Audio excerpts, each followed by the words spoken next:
Pain with Truth here, and it's time for more Otaku Evolution. Be sure to like, subscribe, and contribute to my Patreon. Wow, it's been a hot minute since I reviewed a Lupin the Third feature, right? There's so much to choose from in the franchise. A lot of it is kind of crappy, to be honest. The Lupin the Third TV specials are generally bland and forgettable. Sure, once in a while you'll get a nugget of gold like Episode 0 First Contact, but usually you'll get a big clod of mediocrity. It's a shame because it devalues an otherwise great franchise like Lupin the Third that has so much potential for greatness. Today's selection is complicated. It's certainly better than the average Lupin special, but not quite as good as the best ones. It's fine, but I want better than fine. So why don't I love Tokyo Crisis more than I do?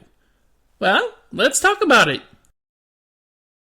Lupin tries to steal a couple of Japanese plate photos of Tokugawa Yoshinobu, but fails, and they come into the custody of a wealthy man named Michael Suzuki, who's planning to open a giant theme park in Tokyo that also celebrates Japanese history. Lupin tries to seek Jigen and Goemon's help in taking possession of the plates, but Jigen's aim is off due to a toothache, and Goemon, who's lost his Zentetsuken, is working with Fujiko on her own angle to get the treasure. Meanwhile, Inspector Zenigata receives a hanger-on in the form of reporter Maria, who appears to have precognition. Little does Pops know that Maria has a connection to Suzuki that will prove to be dangerous, especially because the man is up to a lot more than artifact collecting.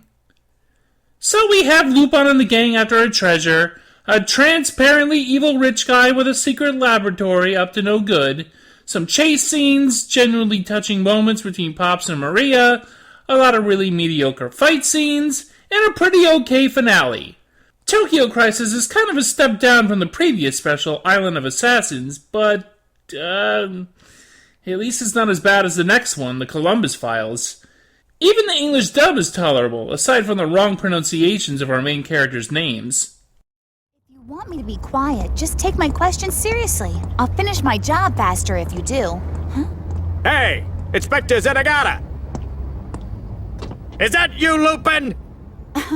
So, what are the odds of something like this happening, Pops? Oh, you're Lupin. You think you could just walk through my office in the middle of the day and get away with it?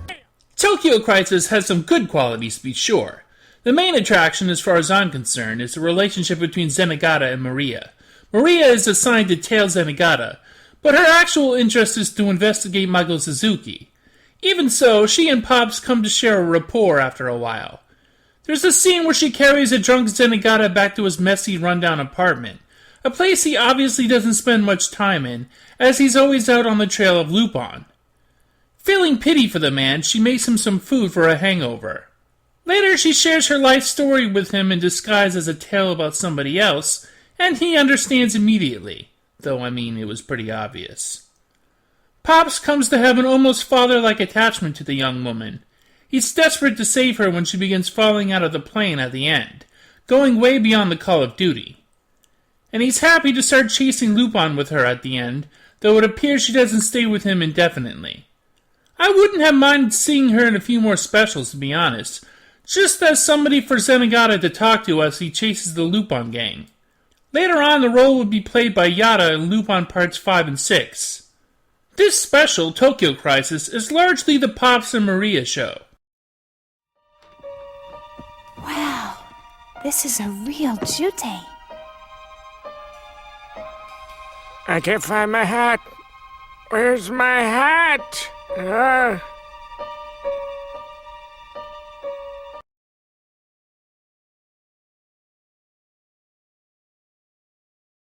Not that there isn't anything for Lupin and the gang to do. They try their best to get in Suzuki's confidence via Fujiko, so that they can grab the plates and find the hidden treasure they supposedly lead to.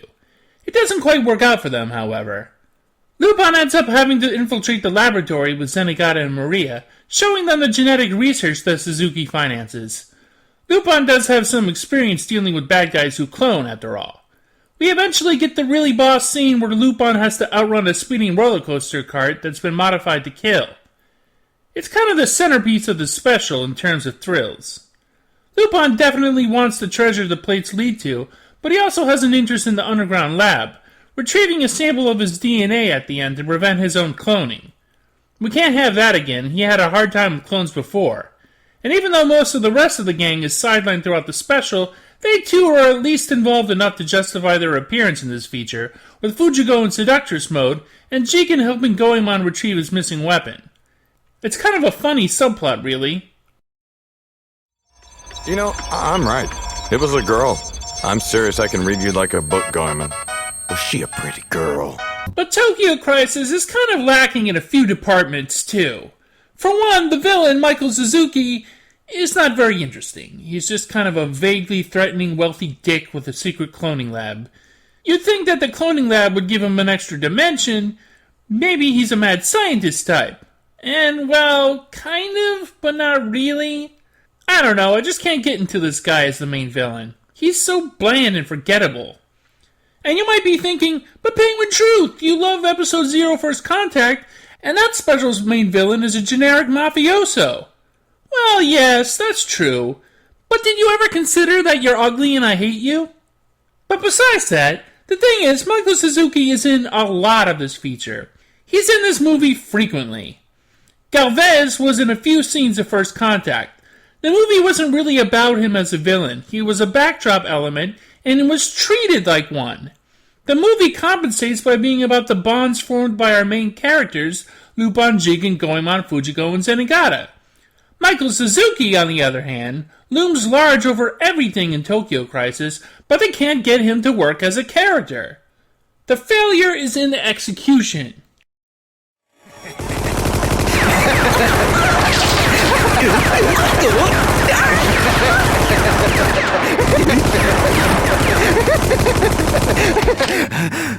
That's enough! Another thing is, there's just nothing really special about this special. It kind of just does its job as a Lupin caper with a few good elements, but there's nothing spectacular or especially memorable outside the truck chase or the roller coaster bit. You come away not actually caring about either Maria's past or the treasure Lupin and the gang are after. I expect more of Lupin III. Island of Assassins was great because it showed how dark the world of Lupin could get and still be somewhat friendly. Missed by a Dollar was compelling because of Lupin's rivalry with and attraction to Cynthia. Tokyo Crisis has Pops and Maria, but they're not really enough to push this from a good feature to a great one. It's not a waste of time, sure, but it's also not one of the heights of the franchise. And then a franchise as big as Lupin III, you really can't afford to spend time with anything but the best. So, hesitantly, I suggest either skipping this or watching it solely for the Zenigata bits. Because while Tokyo Crisis is decent, there are far better entries to pay attention to. Well, this was a short video, wasn't it? I seem to be in the habit of that this year. Am I running out of things to say about anime, or am I just picking anime that there's not a lot to say about? You can bet I'll be covering more Lupin this year. But next time, well, I'm not sure. I'll come up with something. Until then, see ya!